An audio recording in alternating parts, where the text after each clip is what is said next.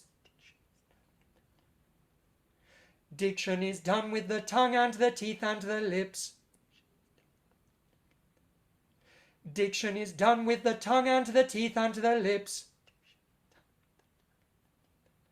Diction is done with the tongue and the teeth and the lips. Very good. Have a seat, and I'm just going to switch over my microphone, my cameras rather. Lovely, and I'll join you back down here. So what I'd like to do now is, if you can, just drop into the chat literally as many of the activities as you can remember as doing. Go. You can call them whatever you like. You can write weird letter combinations. You can send an emoji. Just drop them all into the chat and let's see what we can remember. Lovely. Shaking, fricatives. Me, you. Lovely. Very good. Some buzzy sounds. Yes. Some... Oh, I love that one. Oh, no. Oh, great. We did a and v and ah. Ooh, lots of semi-occluded sounds. You get a bonus point for semi-occluded sounds. I'm going to talk about those later. SOVTEs. Diction. Yes, lots of me and you. Great. Things are pouring, and that's brilliant. You remembered some things. What did we do right at the beginning? We did some shaking, didn't we? And some physical shakes, some pitch swooping, stretching out to the sides. Trying to think, what else did we do? Did you spot my lightsaber in there? I'm a total sci-fi geek. That's what that was. Good. Cumulative rhymes, yeah, lovely. Killing insects. Sorry. I do now say it's a mosquito, not a bee, because I mean, I'm all for save the bees, but mozzies, take them or leave them, to be honest. Do you remember finger on the nose? If you spell that, I spell it N-Y-A-H. Okay, I'm sure there's an emoji for that. I'm sure there is. Okay, rising patterns, yet lovely, lovely. Great, you've got loads of things there. You can keep chucking them in, but you get maximum points there for spotting absolutely everything. Well done. So why? Well, let's break this down, because behind this is our pedagogy that means we can be assured that we're instilling healthy vocal practice in our young singers. And so, you know, an up shake there at the beginning, well, all of these exercises and warm-ups have lots and lots of reasons behind them. But I always like to think as, what is the principal reason we did that one? Well, the principal reason we did that one was to wake up and energize the body and start to think about our postural alignment. The physicality of singing is the keystone of healthy vocal production. Recognizing the most important thing, that our body is our instrument. So we want to energize and align it. We want to make a connection between the mind, the body, and the voice. We also quite simply want blood pumping around the body and specifically to the vocal folds and also to the muscles around the throat. If you just think for a minute, I'm humble brag, I'm training for a marathon right now, so I'm doing a lot of marathon related metaphors, a lot of running. So when I'm doing a quad stretch in the morning before I run, I'm doing that to increase blood flow to those muscles and to get those muscles used to movement. Okay, and it's exactly the same with the vocal mechanism. We want blood flowing to it and to get the muscles around it used to the movement. Free movement, as in shaking and flapping and jiggling and all of that, is one of the best ways to mitigate against locking or tension when we combine it with sound making. So I will often incorporate a movement series into warm-ups and even into repertoire to free up the body and therefore the voice. You'll find you can get rid of some great locking that singers are doing just by asking them to shake a cocktail while they sing, or march on the spot, or touch their shoulders, whatever it is. Just incorporating that movement gets rid of. You can't be tense when you're up, shake, shaky, shaky, shaky. So we want to be standing up straight with the ear, shoulder, hip, knee, feet in alignment. That's what we're aiming for. Now that's achievable with secondary and older primary. That lovely, still, poised, ready to sing, looking beautifully aligned. If you could do that with Key Stage 1, you're a better man than I am. So I think at those ages, what we're actually aiming for is I'm happy if I've got alert and energized and ready. Okay, which is why something like an up shake shake is really great. That doesn't mean I'm not talking about why we're doing it, and I'm not saying let's be standing really well, but it's about a route into thinking about these things that's fun. We obviously do run longer singing sessions where some periods of being seated are necessary. So of course sitting at the front of a chair with a straight back is okay. Sitting on the floor, however, oh my goodness, do you know, my heart sinks. And I know it's of necessity, but I walk into a singing assembly and I see several hundred children, completely collapsed posture, with their chins raised, looking up at a projector or a screen that's far too high for them. And I think, oh my goodness. So sitting on the floor, I'm sorry, I'm just going to say it, it's just no good. It's just no good for singing. Should be avoided wherever possible. I get why we have to do it to maintain control and so everybody can see. But if we're going to be sitting on the floor, boy, have we got to be really mindful that we're sitting with really long spines. Also, primary school children spend ages sitting on the floor. And singing is a great opportunity for them not to do that. It's another way for it to not feel like it's just another class. Then, after an up shake, I, if you remember, gave you an angry librarian. Shh. I gave you some Coke cans. Psst. I gave you this train. And then I added some pitch to that and gave you a bit of a, I like to think of that as a slightly crazed DJ. And the mosquito who dies a horrible death. And then the lightsaber. What I love to do, what we're introducing there is, of course, airflow or breath. Okay, it's the next component in healthy vocal technique, and awareness of breath. Get your singers to put their hands on their bellies so they feel the movement as they breathe in with an open mouth. Just try that for me. Hands on tums, really open mouth. And feel that gorgeous welcoming in of the air right to the lower belly. We use sh, s, because they're really helpful for feeling that movement, and also because we don't have to learn them. We all know them. And they're nice and characterful, aren't they? Then we go from that, which is just airflow, to adding a bit of pitch to that, some voiced sounds. So f becomes v, s becomes z, and sh becomes zh. And then we use lots of rhythmic patterns of that hissing or shushing to feel the flexibility and the responsiveness of those muscles and to get used to what that feels like down there. There's a lot of flexibility, a lot of movement. And then we increase the range with those. We were doing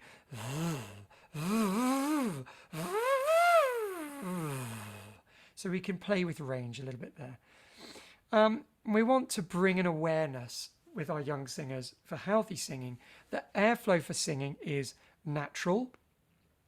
That's the breath where we release the abdominal wall. It's the one that we do when we're sleeping, where the tummy rises and falls. Okay, it rises as we breathe in and it falls as we breathe out. We want that awareness to be of it as a reflex, which is that if we exhale our air, the end result is that we want to breathe in again. And it's brilliant because it's just science. It's just a pressure differential that makes it happen. Okay, so the air literally is sucked into us if we open our mouths or we've got our noses open. The air gets sucked in because if we've used that, it's the air. It's a reflex. It's a response. We want them to know that breath for singing is gently muscular. The key there being gently. There is muscular movement involved in this, and we can feel it working. It's great. We can actually feel it. So much with singing, we can't feel it because it's going on inside us. With our breath, we can feel that. So really, to help our singers connect to healthy singing, let them feel that breath. We also bring a focus to breath capacity, and also to the idea that breath should be a steady flow, and that breath involves movement as well, movement of air. And then we move from there, do you remember, to what I might call our yummy sounds, and then into these character exclamations, all of that character and emotion we can bring through those sounds there. Why these sounds? Well, they're healthy, they're built on muscular engagement, and they're emotionally motivated, and they exist at a level different to language. So they fall into a category of things called primal sound, things like laughing, crying, wailing, sighing, all of these sounds that we make that we just know how to make because they're a response to emotion. And the brilliant thing about these sounds is that they're our first language. They're the building blocks of the speaking voice, and of the singing voice, and we can connect them to the singing voice. And they're really, really vocally healthy. They're innate to us. They're muscular. They're responsive to emotion. So we want to connect to those sounds, our primal sounds there. And they're characterful and they're fun. And they're easy to access for everybody for whole class singing because we just make them in response all the time. Next time you're chatting to somebody, see how many times they say and how much they communicate to you in the moment of making those sounds. Which brings it to the point that, in fact, so far, we haven't done anything that our most reluctant singers in class might call singing. We've done lots of physicality, we've done lots of stuff involving the breath, and then we've made some weird noises that largely have made every class, the first time they do them, fall into hysterics. And the second time they do them, they just get into the rhythm. They realise it's a rhythmic thing. But if we're working in a whole class setting or singing assembly, we just want everyone on the journey, then we're much more likely to keep them engaged by using these sort of sets of these sounds. So we've had body, we've had airflow, we've had our primal sounds. Then we started calling to each other, you, and we went higher and higher and higher. And we were starting from quite low and we were sliding up. Now, for good vocal health, we want to encourage flexibility of range and the ability to use different registers so that we have a comfortable and easy production across our whole voice and aren't ever forcing or pushing. Registers, slightly odd thing to think about, are often referred to as chest and head. Now, that's historic terminology that is unfortunately a little bit inaccurate, but it does the job. But the reason they came up with it was because they thought, well, that's where the voices resonate, so that's what we'll call them. You feel the chest voice resonating in the chest, and you feel the head voice resonating somewhere up here. Actually, the different vocal registers are created by different vibratory patterns of the vocal folds, which we don't need to get too caught up in, but all registers change here. They're not down here, here, and up here, but we do sort of feel them in those places. So it's okay to use that terminology. You'd hear me, instead of calling it chest and head, I'd call it M1 and M2. They're not motorways. They're mechanism 1 and mechanism 2. You might hear it called natural and tilt voice. Those of you who've done any still training, that might be a familiar term to you. But our singers, whatever we call them, our singers are just at the beginning of their vocal journey, and we have to help them find that easy production across their registers and slowly expand their singing range. Now, the good news is that when they're young, there's usually actually very little difference between their chest, so-called chest and so-called head voice. Actually, sometimes the big differences that emerge are down to our repertoire choices, but more on that later. But this fundamental sort of calling sound of yoo is one of our best friends at primary. I never cease to be amazed. You do it, the pitch comes back pretty accurate, and they get higher and higher and higher and higher. And nobody at any point says, oh, this feels a bit high, because actually they're sailing up there in the most natural part of their voice. Might not be the most natural part of our voice as practitioners.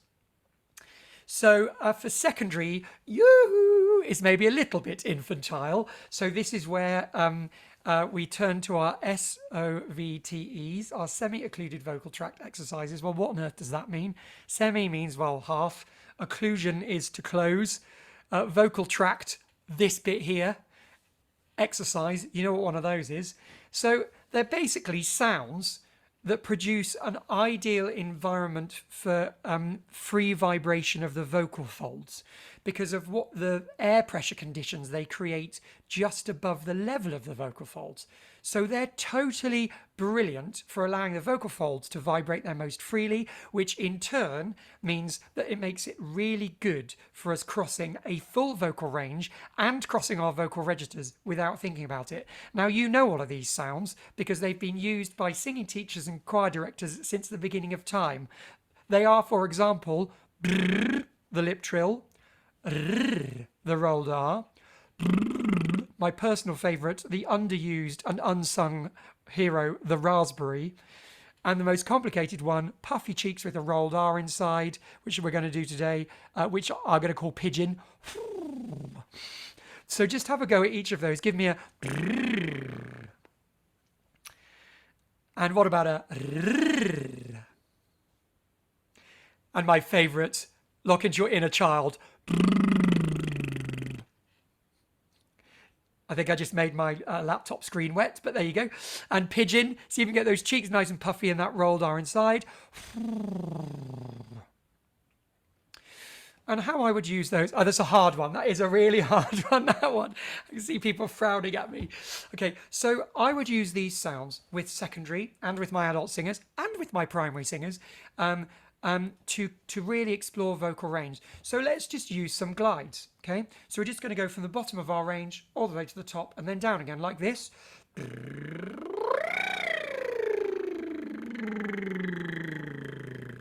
Give that a go if you're not doing it already. And you'll notice how easy it is to just kind of, you're just like, oh, all the way from the top, all the way to the bottom, all the way to the top, and then back down again. Should we try it? We'll try a rolled R, harder for some. If you can't do that, stick with your brr. Here we go, rolled R.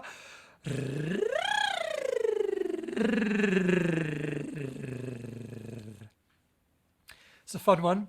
Right, raspberry. This is the one often people have the most trouble with. Here we go.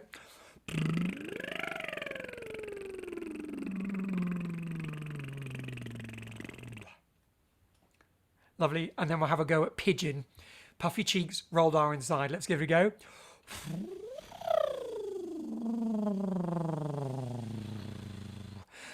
Some shaking of heads. That's one to try later. But they will work perfectly well for your secondary singers and for your primary. And of course, if you want to make that more formal,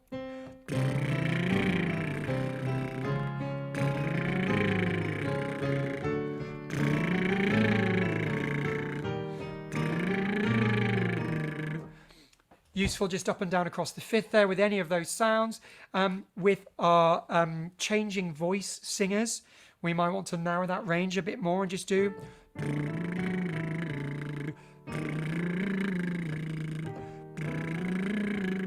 narrower pitch range because lesser vocal flexibility there. So we can adapt all of these things to fit the age group that we're working with. I could talk about vocal range and register for days, so I'm going to move myself on because there's other fish to fry. So if you remember the next thing after our yoo-hooing, we went into being very, very rude to one another. And if you were to describe that sound, you'd probably say it was quite nasal. but it's also quite resonant. Now, it's really interesting because resonance, when we're talking about training more advanced singers, and actually training all singers, but resonance is really important to the beauty of a sound. It's actually one of the things that we listen, it's one of the things that we notice about a voice, whether it's beautiful or not. It's aesthetically very important for the voice. But today, we want to talk about resonance as the key to long-term vocal health for us, for our singers and for our singing leaders. What we're aiming for, in terms of, if you will, placement, which is a word I use advisedly, what we're looking for in placement as a starting point is basically where you feel the resonant sensations between the face and the neck. Now, for most people, that's sort of all around here, right? So down the front of the nose, across the cheekbones, and into the jawline. So it's what everybody else calls the face, and singers call the mask, darling, the mask. Place the sound in the mask, right? In the face, okay? Now, it's aesthetically pleasing to get the sound there, but this forward sound with its nasal resonance all pinging around on all of these lovely bones around here makes for a really good one when trying to project across a noisy room or a band or an orchestra or so on.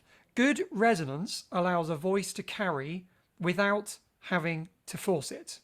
So good resonance is an absolute blindingly key part of maintaining good vocal health and very handy for both the singer and the singing leader. Now, the good news is that you know that teacher voice you use that comes out to play when you really need somebody's attention.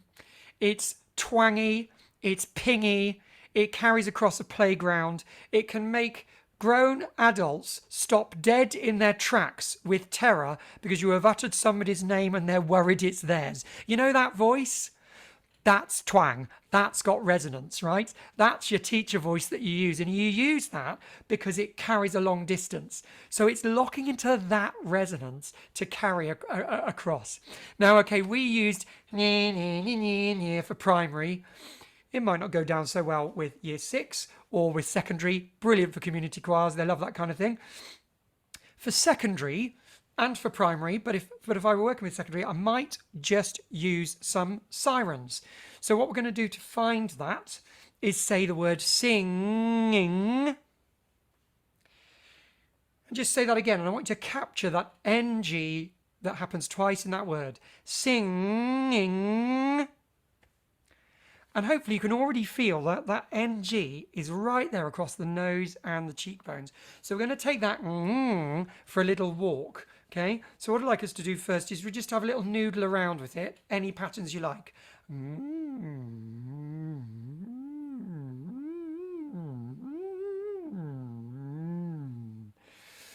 That feels quite nice and easy. Then let's have some hills and valleys. But we're always going to come back down to the base of the valley before we climb a hill. So let's have...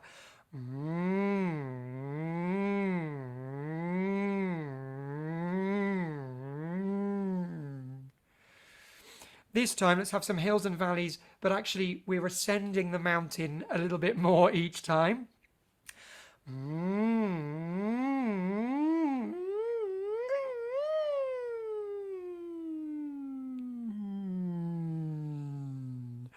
And then I just had a nice little ski all the way down the slope there. Then let's have some Catherine wheels at the top. We're going to go...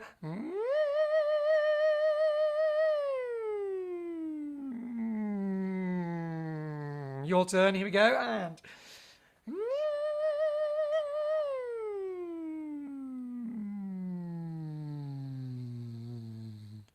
And all using that lovely NG sound. Incidentally, that is a wonderful, wonderful, if you're in a real rush, warm-up activity. We'll talk about that one later as well. And you could combine those hills and valleys with secondary. It's a really good way of making them watch. They have to see which direction you're going in. You could combine them. You could do... Combine some hills, some valleys, and some Catherine wheels. Lovely. So then we moved on to a little bit of work on our articulation. Excuse me. Hydration is key, you see, there we go. So for healthy articulation production, we're aiming for the focus of energy in the tongue, the teeth, and the lips. otherwise known as the articulators. Not the jaw, the brow, the shoulders, and the neck. Now, children and young people often respond to the request for better articulation by going into this mode, so we have to watch out for it as they tighten everything up because we've said, I need more words. So in come the shoulders, the jaw is recruited, the neck muscles are recruited, the eyebrows are recruited, and all sorts of things are tightened and locked that actually aren't your articulators, so aren't going to help at all, right? What you want to do is think in a more energized, pingy fashion about your tongue, your teeth, and your lips. And with that, encouraging them to have the effort in the right place. I mentioned that earlier. That's one of the keys to vocal health. Effort where effort is needed. Now, we used one of my favorite exercises because it does exactly what it says on the tin. Diction is done with the tongue and the teeth and the lips. It's the Ron Seal warm-up. Does what it says on the tin, right? So with that, don't just breeze over it. I've heard it done. Diction is done with the tongue and the teeth and the lips, which is totally pointless because that's just not even a tongue twister. So really, diction is done with the tongue and the teeth and the lips. We've got so many lingual dentals in there. Wonderful, what a wonderful use of the tongue, the teeth, and the lips. But the good news is any tongue twister will do. Any tongue twister will do, and we know tons of those. So stick them to a little melody. You don't have to be very inventive. I was just going, right? Or you could sing your tongue twisters to ascending octaves, descending octaves, whatever you like. So that's your consonants, and actually teachers are very good when I say to them, what do you notice about that word? They would say, oh, there wasn't a D on the end of that. Or I didn't hear the F at the beginning of that. I didn't hear the P at the beginning of that. But what I'd implore you to also remember, just as we're here, is vowels. Now, I snuck in a bit of fun work on vowels as well. I used for the E vowel, pure vowels I'm thinking here, I used me. That places the E vowel very nicely. The U vowel, you, places that very nicely indeed. Places the vowel. So we've had E, U, so far. They're not in quite the right order. We'll put them in the right order in a minute. Then I gave you a double whammy here of oh no for the O vowel. Oh, and of course finally aha for our lovely R vowel. So if we think about those in the spectrum, we often encounter them. E, a, o, u, or u, or r, e. Yeah? U, or r, e. I just played with them a little bit to keep you guessing. But we had a vowel spectrum there. Now again, vocal health-wise, getting these vowels in the right place, great payoff for the quality of the sound, but also is vocally efficient because we're not overusing the jaw. We're making the tongue do most of the work to get the vowels in the right place. So, how do we use this? Well, armed with this knowledge about the components of your healthy vocal production, we are likely to be using our own voices in a much more vocally healthy way. But we're also more able to design warm-ups for our classes that promote healthy vocal use and properly prepare the voice for the demands coming, and mean that it's less likely that our singers get fatigued or do any damage. So I'm just going to come up for air there and switch over to my PowerPoint. And you might want to have some water while we do this because we're staying hydrated while we do this because we're talking about vocal health. I'm going to have some water as well.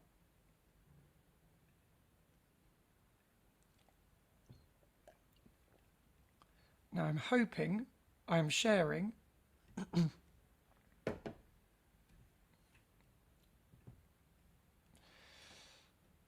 I'm sharing my PowerPoint now for you, and if I'm not, I'm sure Elizabeth will pipe up and say, Charles, we can't see a thing, but if she doesn't, I'll know that we're all right, and I hope you're all still there.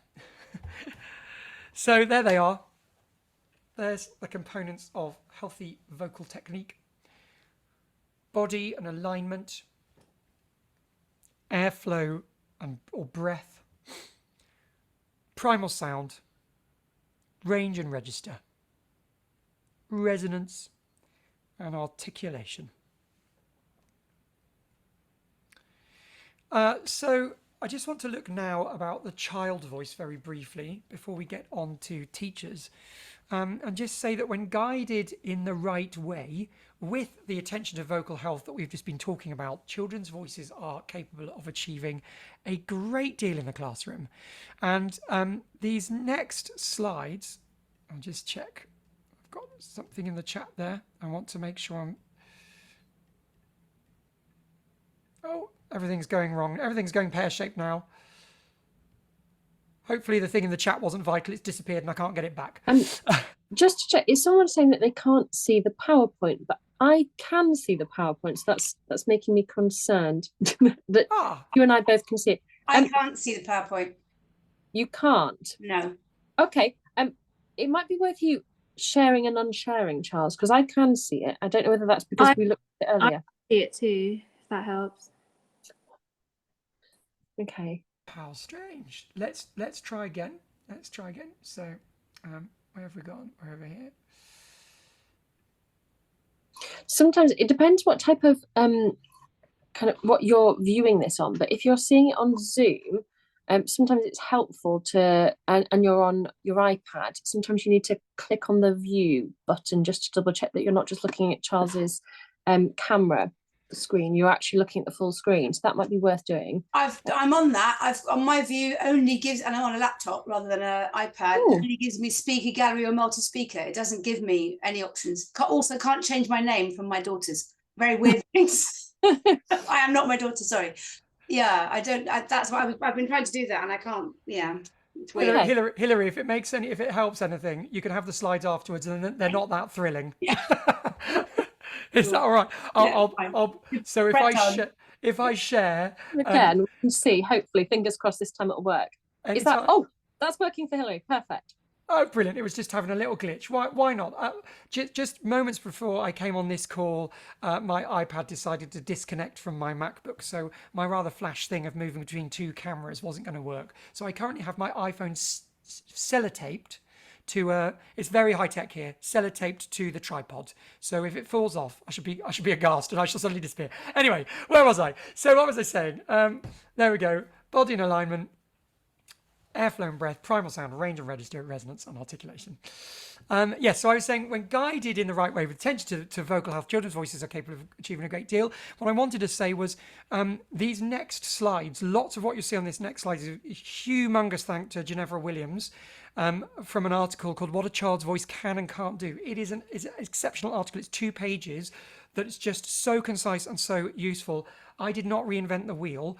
I have added stuff to it, but of course I know that Ginevra is presenting one of these 4 sessions. So if you've not worked with her, make sure you check into that because it's going to be amazing because she's just absolutely spectacular. But big thanks for her to what's coming up.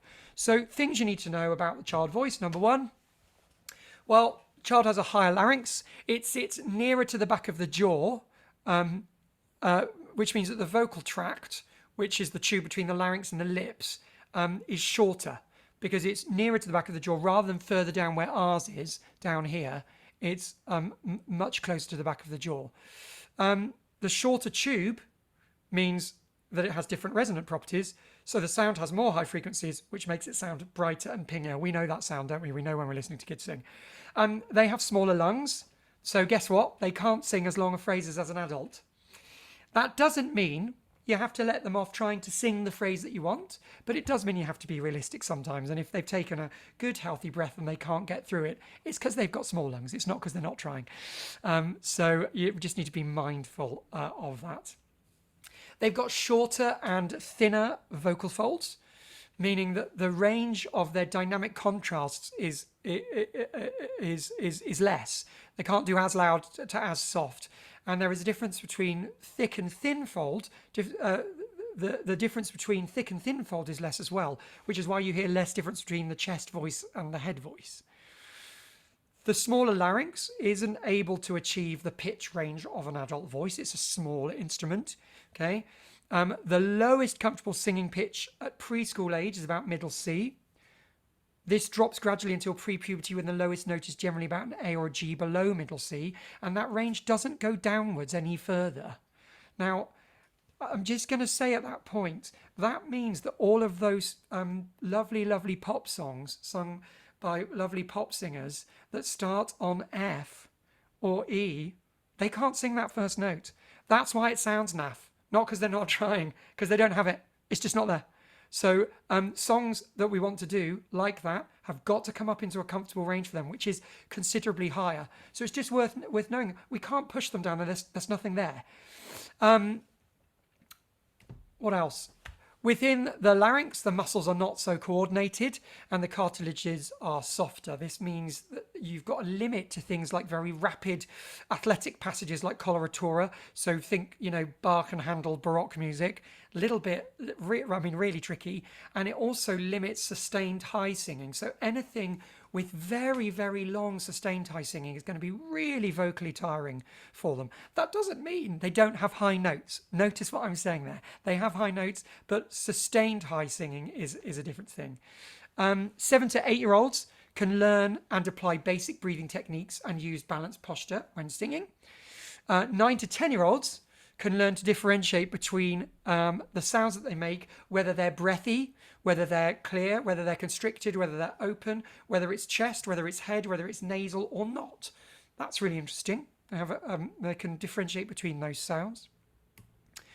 It's really important that they sing a balanced repertoire across an increasing range and utilising both their head voice register and their chest voice, so as not to get stuck in their chest voice by singing too much in too low a key. And this is why people get very anxious about kids singing pop. It's not because they don't think pop is good. Pop arranged well in the right key is fantastic for children if it's not too athletic and it's got good lyrics. There's lots of things that make a tune good. It's just worth bearing in mind the reason vocal coaches, the reason people like me will say, just be careful when you're choosing that pop song, is usually because it's in aggressively the wrong key. So always think about where it needs to be. And also, because we want them to be using their full vocal range, we want them to use their lovely chest voices and their lovely head voices, their M1s and their M2s, lots and lots of exercises for crossing vocal registers for really healthy singing. It means they're not going to absolutely tank it in their chest voice and then feel that their head voice is very light and very airy and not want to use it, or even worse, not have access to it. And also, if kids at primary school are not using those vocal registers at that point, we find it very hard to get them to use it at secondary. It becomes very, very difficult, especially with teenage girls, to get them over that register change. So that's about their ongoing, if you're working at primary, that's their ongoing vocal health into secondary. Where am I up to? 11 to 12-year-olds can learn efficient vocal projection using resonance without straining. And throughout all of this time, their bodies are growing and the larynx is growing at the same time. They're getting stronger. The muscles around their larynx are getting stronger. Their range and vocal control is increasing. So the possibilities for their singing are continuously increasing. Both male and female voices typically start to change between roughly between the ages of 11 and 14 and a half. People will come and tell me it happened at 10, it happened at 15. Yep, sure, we're just talking about what is the average here. In the male voice, this change is often really noticeable. We sort of hear cracking, don't we? Cracking, or we call it breaking. There's a lot of debate about the correct terminology for this still, but we know what we mean. And a sudden drop in pitch. They lose the top notes and the voice starts to go south. In female voices, it's less noticeable, but it's sometimes accompanied by an increase in breathiness and a loss of vocal control. Now, I mention this for a number of reasons. First of all, it's totally vocally healthy to sing through voice change, right? That old idea that you had to stop while your voice was changing is just scientific. It's nonsense, I'm afraid. It makes no sense. Your muscles are growing the whole time during adolescence, and you don't stop playing football or running. You continue to do those things because muscles are adapting and growing all the time. So first of all, keep them singing It's totally vocally healthy. You can be safe. I promise you it's totally vocally healthy. As long as you, as a practitioner, are adapting your exercises that you do with them. So I mentioned earlier, reduced pitch range for changing voices for exercises, nothing too athletic, nothing too fast. And also that you adapt repertoire accordingly. Now, for Cambiata boys, especially at the moment, there's an upsurge of fantastic repertoire for those changing voices, which mean that the repertoire is good for kids with those voices. So we're not forcing them to sing alto or tenor. They're singing Cambiata 1, Cambiata 2. I can't get stuck talking about that because I've just looked at the time and I must crack on. That's a whole other webinar. You know, there's plenty there. But the reason I mention, you know, adapt your repertoire, adapt your exercises, but also with girls when they're breathy, don't automatically think that it's just because they've forgotten how to make a resonant sound. That can be to do with voice change. So it's still healthy for them to be singing, even though they might be a bit breathier. So we'll come up for air once again. I'm going to have some more water. Hydrate. And now that's enough about them, the little darlings that you minister to and look after and expend so much energy thinking about. Now we're going to talk about you. We're going to look at what issues face singing leaders in the classroom or school setting. Now, I've just done a bit of a checklist, so here we go. Using the voice too loudly. Whether you're speaking or singing, try to keep within the natural range of your voice and don't strain to be too loud. Teachers can fall into the habit of using a higher impact voice quality than is necessary, and continued use of vocal quality can make your voice very tired indeed. Basically, in order to speak over a crowd, in order to sing, we actually move the voice into more of an athletic posture. Think about it as before we go for a run, we might be feeling a bit stiff, and that's okay for walking around the house and putting the kettle on, but we want to be in a very different state if we're about to attempt 18k, right? Okay, so it's exactly that. So often teachers flip into that higher impact voice use, and then they stay there for a really long time. And it's really tiring to do that. It's just the same for me as a singer, that if I sing non-stop throughout the day, for days on end, eventually my voice will say, hang on a minute, you need to come back down to speech, you need to come back down and have vocal rest. This is where the non-verbal techniques for classroom management can really help, and I am aware, you know, I'm preaching to the converted, but clapping rhythms to call for quiet, usually a series of them, something like,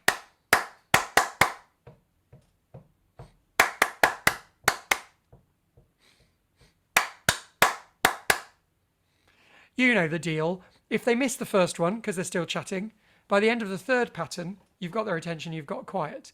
Also, I see it all the time in schools, the silent signal where that they can learn that means to stop talking. That arm goes into the air, means pay attention to me. We're all familiar with that being used. It works. Personally, I'm a big fan of clapping rhythms, as it feels an awful lot more musical, but you have to find out what works for you in your setting. One of the most interesting things I see used, which really excites me, is, of course, I do a lot of work training teachers, supporting them with their vocal warm-ups, and I always teach them the palette of airflow exercises and as I've done with you today, and I find those being used to exercise quiet in the room as well, and I love that. Using an airflow exercise to get attention, it's the dream. Makes me so happy to see that. And then, of course, the key is don't speak again until you can be heard at a normal volume, okay? If you do the clapping rhythms, you've still got noise, you're going to have to raise your voice. Next on the list, using the voice too much. Related to the above, teachers are, of course, speaking for long periods of time without a break, which can cause strain. I would suggest you get to know your voice and its limits. Know when it's starting to feel tired and rest it before you suffer with more problems. We've already just discussed, haven't we, the role of non-verbal classroom management techniques, but consider the impact on the voice from voice use beyond the classroom. Now, I say this with great love and great delicacy, because I am the first to need to blow off steam by a night out in the pub. And Friday nights at the pub with colleagues can be so good for the soul. That glass of Pinot Grigio, it can just make everything better. But if you're going to go there and have to speak at an elevated volume for an extended period of time, whilst also drinking, and you've had voice strain in the week, you're going to wake up on Saturday croaking like a frog, aren't you? So I'm going to say to you, again, with love, I'm there with you. Consider sitting that one Friday night drinks out that week in order to get back to good vocal health, okay? The pub will still be there, your colleagues and friends will still be there, and your voice will be much, much able just from having that night off. So hard, though. I say that one with a glint in my eye, as knowing I should practice what I preach. Well, it's good to get together with our colleagues, isn't it? So, poor vocal technique. Well, please don't feel attacked. Teachers are vocal super users, meaning that your voice is part of your profession. But we don't train teachers for voice use in the way that we do with those studying to be the professional singers of the future. But I actually think we should absolutely be talking to teachers about what good vocal technique involves, because you actually need it just as much as the opera singer or West End star does, right? You are vocal super users. That's the category of vocal super users. Opera singers, West End stars, actors, big public speakers, and teachers, right? So, well, what do we mean by good vocal technique? Well, this should be nice and easy because we've already done a bit of work on this. So we're talking about standing or sitting up straight with a tall spine, with the shoulders open and down rather than hunched, with your ears over your shoulders. Now that can be so hard in the time of computer and phone use. We've got desperate cases of text neck at the moment. Everyone's looking forward at their phone. Everyone's hunched over their laptops, okay? And now kids actually hunched over, in some places, devices on the desk as well. So as much as possible, we're thinking about having that lovely open alignment for ourselves. Don't hunch. Allow that line of airflow to be as straight as possible. Warm up your voice before you use it. I've said it a couple of times, like any part of your body, your voice needs warming up to avoid strain. People often talk to me about warming up in the car on the way to work. And by that, they don't mean belting along to Scissor Sisters on the radio, but they mean going through a little set of exercises that can be done seated. Now, I do these every single day of my life. I do them on the way to the tube. I do them on a tube carriage if it's empty. I do it in train carriages if it's sort of empty. And I guarantee people don't want to sit next to you if you're making noises on the train. So if you want a bit of peace and quiet, you can do your warm-up on the train. But from my own experience, I actually start warming up from the moment I get up in the morning. I siren in the shower. I gently hum as I move around the flat, getting ready. So more on that later. Hydration. If you allow yourself to become dehydrated, your voice is going to suffer. Whether we're speaking, singing, or humming, sound is created by the vibration of our vocal folds. Mucus protects those vocal folds and helps them repair, and staying hydrated ensures the production of mucus, so it makes sure that everything vibrates healthily and freely. Now, overworked teachers with barely enough time to nip to the loo in the course of an entire day are quite notoriously bad at staying hydrated. So my advice is just try and keep a bottle on the desk and make it your challenge to get through it by the end of the morning, and then refill it at lunchtime, if you get a lunchtime, or get somebody to refill it for you. But is it as simple as that? Is it as simple as just having a drink of water? Well, we need moisture in our mouths for articulation. Topical hydration here. We make the tongue and the tissues inside the mouth wet. But drinking that water that we drink, that takes 4 hours to reach our vocal folds, at least. And actually, it doesn't go there first. All hydration goes first to the vital organs, like your liver and your heart and your lungs. Your vocal folds are really, really far down the list. Now, I am aware that, liver, heart, lungs, pretty crucial to survival, but there are times I wish the water would get to the vocal folds quicker and bypass those things because they feel less crucial. I know they're not. But when you drink, of course, fluids don't come into direct contact with your vocal folds. If they did, well, you know what happens when that happens. You gag and you cough it up, right? So it's not as simple as having a drink of water there and then and hoping that things will improve. Instead, we have to wait for it to be digested. We have to wait for it to produce mucus and to lubricate the vocal folds. So water intake needs to be regular throughout the day. Now, real experts in this area recommend starting the day by finishing an enormous glass of water. Now, I stick to this, making sure that I drink my pint of water that I fill up in the morning before I've even left the house. That way, I'm at least starting the day with my hydration topped up in a very serious, meaningful way. And then, if I don't have a minute because workshops are back to back and I can't get to my water bottle, I've at least done some good at the beginning of the day. And then finally, and I'm going to say this with great tenderness for people that have lived by this rule for their whole lives, the caffeine red herring, I call this.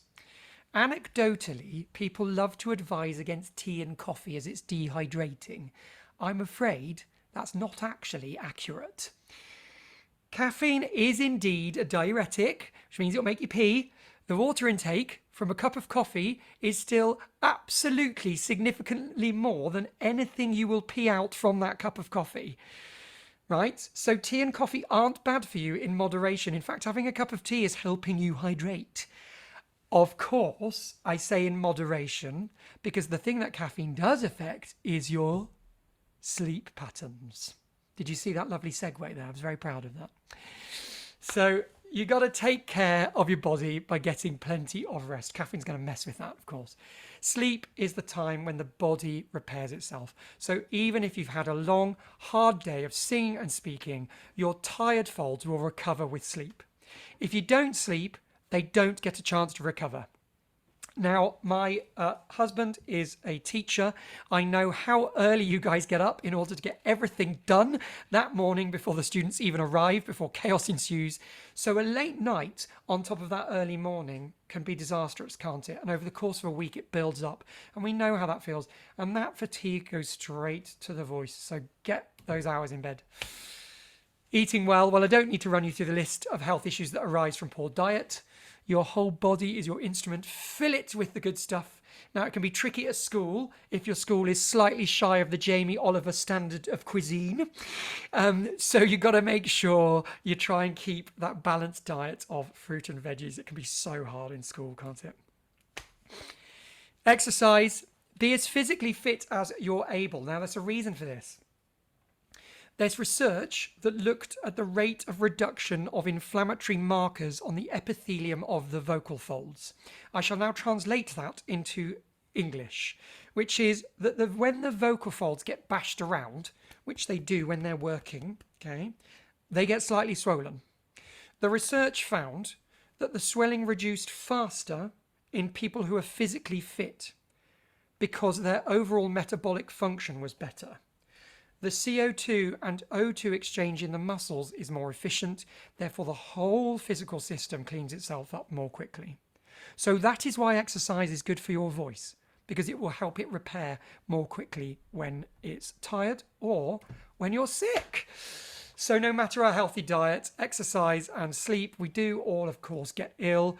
Illnesses which affect the respiratory system, like coughs and colds, which are around with a vengeance at the moment, they are likely to affect your voice. And teachers, you are absolutely in the front line when it comes to facing coughs and colds. I always think of you in like the trenches at World War I, around this time of year, with all of these kind of horrible weapons of mass destruction, common cold coming towards you from all the little darlings who just want to give you a hug on Monday morning. You think, no thanks. So obviously not getting ill in the first place is the best solution. Having a healthy diet, avoiding viruses by washing hands frequently can all help. I know if I get a cold, it does go to, I don't have any tonsils anymore. It goes right to my chest. I start to cough. That fatigues my vocal folds. That's when I am likely to lose my voice. So when that happens, I try and get plenty of rest. I drink plenty of water, and I steam for England. Now, the traditional way is bowl overhead. Not bowl overhead, towel overhead over bowl overhead. That was the shower. shower on a camping trip. So towel over the head of the bowl, but you can have something more fancy that I'll show you later, like a Dr. Nelson steam inhaler. I don't know if you could still see me on the screen, but I've got mine here. It looks so lovely. It looks like something from a Victorian hospital ward, but I'll show you that in a little bit. And steaming allows topical hydration of the vocal folds. Remember, can't get any water on them. You can get steam to them though, and steam speeds up the repair. So steam, steam, steam, steam. I said I lived with a teacher. Emotional stress. Now, tension goes straight to the physical apparatus we use to speak and sing. It can cause the throat, the chest, the shoulders to tense up, and that puts the voice under significant strain. Just clench your jaw for me right now as though you're angry. And feel that. Think of that tension. Think how difficult it is to sing when you're crying, or how your voice wobbles when you're upset or when you're angry. Now, that's short term, but in extreme cases, long periods of emotional stress can cause people to lose their voice entirely or lose part of their vocal register. I hear about it all the time. My advice, first port of call, breathing exercises are a good way to reduce stress, which is another great reason to warm up because they're right there. Of course, if you're really struggling with your mental health, there are great practitioners out there to help you with that. So that's where you should be going. I'm using as the image is of a teacher having a sneaky fag behind the bike shed. Tobacco smoke is superbly irritating to the vocal folds. It can cause changes in the vocal fold tissue. We don't want that. And it causes cancer. Enough said. Reflux. This is when the acids and the enzymes from the stomach creep up into the esophagus and wash around the back of the throat while you're asleep. It means that you wake up feeling hoarse and with a sore throat. Best way to avoid this is to avoid eating late, as this is actually the main cause. If you are affected by it and you don't have an option, often I'm performing, I get back, I have to eat late, have late choir rehearsals, get back late. Try sleeping with your head a little bit elevated. That will help. And of course, if it's serious, then medication. Menstrual cycles. In England, data from the Department of Education from this June 2024 shows that 75% of teachers are female. Wow. That is quite a statistic, isn't it? Now, I don't have yet the exact ages of these teachers, but I'm going to take a punt and say that menstrual cycles are going to affect a very large proportion of that 75%, right? So it's very worthy of mention here. And what we're looking at here is that the lowering of estrogen levels can result in vocal fold swelling for some. So consider limiting vocal demands just prior to and during menstrual cycles. Then finally, irritants. Of course, this could be anywhere, but you could be sensitive to or allergic to dust, pollen, art materials, some of the paints and sprays that we use, the adhesives. Some food sensitivities can affect the throat. See if you can identify what you're sensitive through to a process of elimination. And of course, if it's serious, seek medical advice. And here's my little get help list. If you think you've got a problem, get help quickly from healthcare professionals with specialised expertise in caring for voices. Don't suffer in silence. I think that mindful of the pressures of the job and the pressures on teachers now, and surrounded by a community of people, many of whom are also suffering vocally in exactly the same way, teachers do have a habit of just struggling on and don't tend to address voice issues until it's, well, not too late, but until the voice is completely gone, and then they need huge periods of vocal rest to get it back. Now, the interesting thing is that pain isn't actually a common symptom, because we don't have that kind of sensory feedback from our larynx. So before they start to feel pain, teachers notice their voice isn't functioning well. The symptoms of a damaged voice could be loss of range. You might lose your high notes. You might get a hole in the middle of your range. You might find you can't sing quietly or loudly. There could be issues with stamina, and usually a dead giveaway is how long it takes you to recover. Sometimes if your voice is tired, a good sleep should kind of sort you out. Okay, so just be mindful of that. Please see a singing teacher. They're lovely people, especially the ones with qualifications in vocal health, because they're real hard hitters here. They will be able to do an assessment with you and will likely to help you there and then. There's lots of stuff that we do in singing lessons that can really help with vocal therapy. If not, what they're going to do with their brilliant wisdom is they're going to point you in the direction of somebody else. And that could be a vocal physiotherapist, I see mine every 3 months. He's a laryngeal massage therapist. It's not comfortable what he does to my larynx, but boy, do I feel free when he's done it. It's physio for the larynx, and it really helps me recover from long periods of singing and teaching. It could be a speech and language therapist. It could be an ear, nose and throat specialist. It could be somebody who's a specialist in dealing with mental health. And there's no shame in seeing somebody. Sports people, the best ones in the world, see physios and specialists all the time to manage the demands of their industry and protect against injury. So I don't know why we have this hang up that we can't kind of go, oh, I'm tired because of my job, because I'm a vocal super user. And science is the most amazing thing, which means that most voice problems can normally be fixed with vocal rest, the right therapy, and in extreme cases, surgery, but that is very extreme. All right, I'm really conscious of the time, but I'm going to do this really quickly with you. So I'm going to stop my little thingy there, and I'm going to switch back to, not going to do that, I'm going to switch back to my other camera, and I'd like to stand up if you could. And I'm up here now. We've talked a lot about the components of healthy vocal production for us and our students, and I've implored you to warm up, haven't I? And warm up in the morning. Now I know you're short on time, and so let's be honest with one another. That is the least of our concerns in the morning, and it often gets skipped. But if you want to give yourself the best possible way to sing in a really vocally efficient, healthy way, don't skip it. So I thought I'd give you a really short sequence that can be done with minimal impact on time, but the maximum payout in terms of your own vocal health. So first of all, we're going to get out of bed, and the first thing we do is we're going to stretch, and we're going to breathe in, and we're going to breathe out and wring out that spine. We're going to breathe in again. And we're going to wring out that spine the other way. And we're going to roll those shoulders backwards. And we're going to roll them forwards. And we're going to tilt the head to one shoulder. And we're going to tilt the head to the other shoulder. And we're going to take the head round in a circle. And we're going to take it round the other way in a circle. And we're going to take the fingers and massage the jawline right in here to these big muscles here. And all the way down into the jawline. And we're going to stick the tongue out, and we're going to lick a lolly in the air, and then we're going to go the other way, and we're going to chew,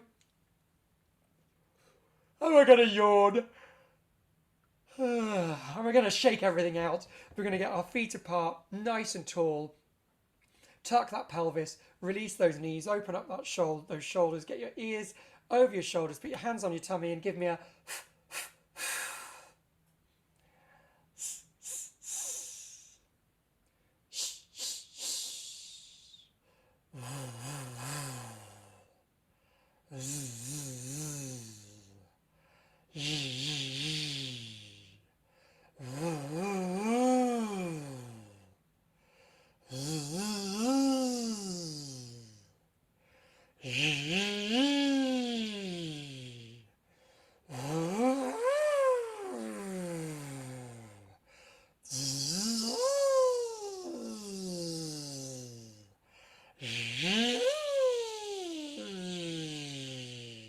We're going to bring our hands to our hips and give me a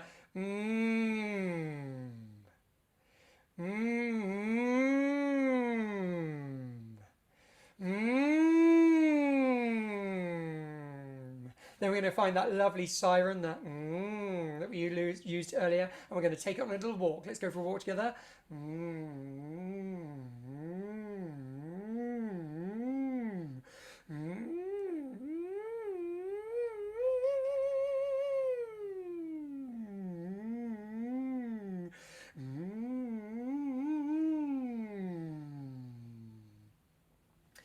Now we're going to do a little vowel with a V on the beginning. We're going to go V,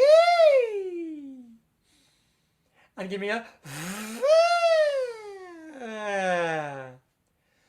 and a V, and a V, and a V. Very nice. And have a seat.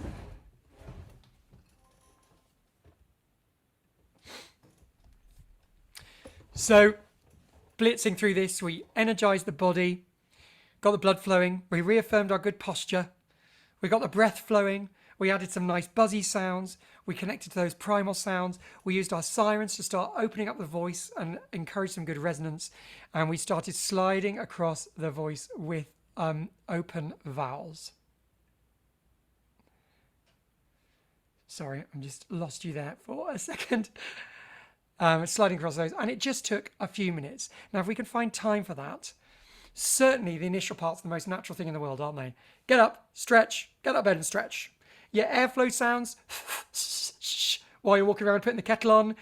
Then your buzzy efficient sounds and your sirens in the shower. Everybody sings in the shower. Make yours your vocal warm-up for the day, not by belting out your favourite song, but by going through that little sequence. And really, the whole time you're in there, and then I promised I would show you some things for vocal recovery.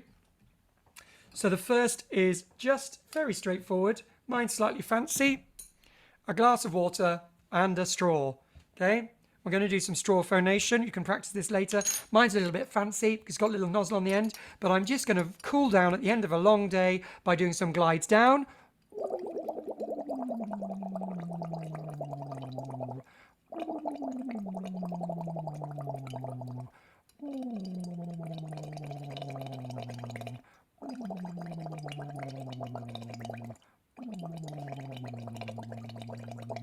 Just some gentle glides. Now the vibrations provided by the water that's coming back from the water are massaging my vocal folds, okay, which is a beautiful way to warm down. Now you don't need the fancy bit of kit. You can just have a normal straw. You want for vocal therapy one of the wide ones like a McDonald's milkshake straw.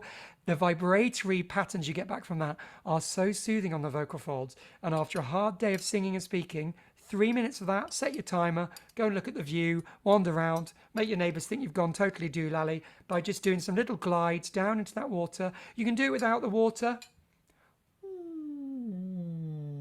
but it's a little bit more effective in the water for the vibrations. That's the end of the first bit of the end of my day. And I really do this, the end of my days. And then I bring out this bit of kit, which is my Dr. Nelson steam inhaler, right?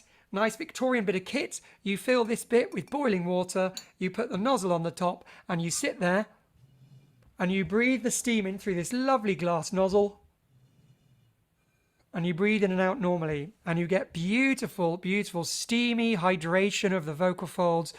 And I sit with it on my lap on some cushions while I watch Netflix before I go to bed. I know, what an image, my glamorous life. I sit with my Dr. Nelsons on my knee, doing my steaming while I watch my telly programmes, and I do it for 20 minutes. And when I go to bed, my folds have been treated to the most glorious spa, and they're going to have the most amazing mucus production overnight. So they're going to heal beautifully, and they're going to wake up in the morning and they say to me, "Thank you so much, Charles, because you looked after us and we had a lovely night's sleep." I think we have to stop there because I've got to leave time for questions, Elizabeth. So I will come up for air and say how wonderful it's been to talk to you about this. There's so much to talk about with vocal health and vocal health for teachers. And there are 4 sessions happening.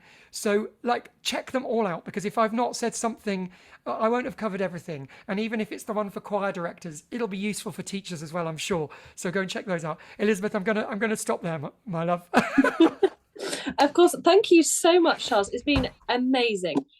What a brilliant session. I'm just going to say very quickly, I popped some links in the chat when you were talking about vocal changes for teenagers, both male and female. We had our 2 sessions on that, one with Ian Crawford and Martin Ashley for male vocal change, and one with Joe Tomlinson for female vocal change. So if you're wanting to look in depth about some of those things that Charles was talking about, those sessions are there, and I put the link to that.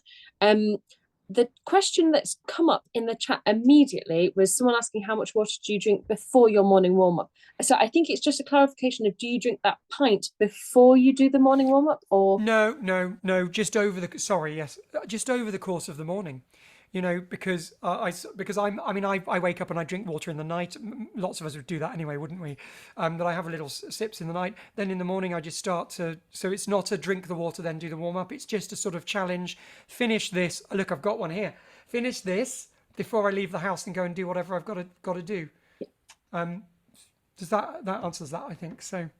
I think so. If anyone does have any other questions, please feel free, because I think lots of the other questions that have gone through, someone asked for a link to the Ginevra Williams article, and I linked that through. Lots of the other ones were kind of technical. If you've got anything that you'd like to ask now, it might be just as worthwhile unmuting and asking, because it might take you quite a lot of time to just type.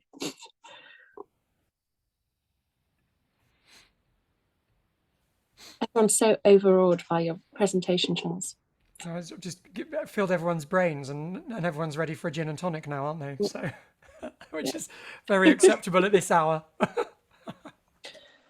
Just to say though, I having been in the previous Vocal Health Toolkit session, I completely agree with Charles's idea. And Olivia Sparkle said exactly the same thing, to check out all the sessions, because there'll be bits from each session that apply to different areas of your practice. So our previous session, led by Olivia Sparkle, was all about how to help young people understand their voice and the way that their voices work. So you being able to answer some of the questions that, you know, children and young people might come to you with about their own voices. So there's slightly different approaches on a similar topic. So we're hoping that it will provide different kind of ways in to approaching essentially the same topic. And our next session isn't actually until January. So there's a nice long break for something in the middle. I don't know what that might be. But then our next session in January is Vocal Health for Amateur Choirs and their conductors, and that will be led by Joanna Tomlinson. And then our session in February is with Dr. Ginevra Williams on managing voice changes in the mature singer. So if any of you have older singers in your community choirs, your choral societies, and you're wanting to know how to help them with the natural vocal changes that come as we age, then that will be a fantastic session. I don't know whether anyone has any questions. You're looking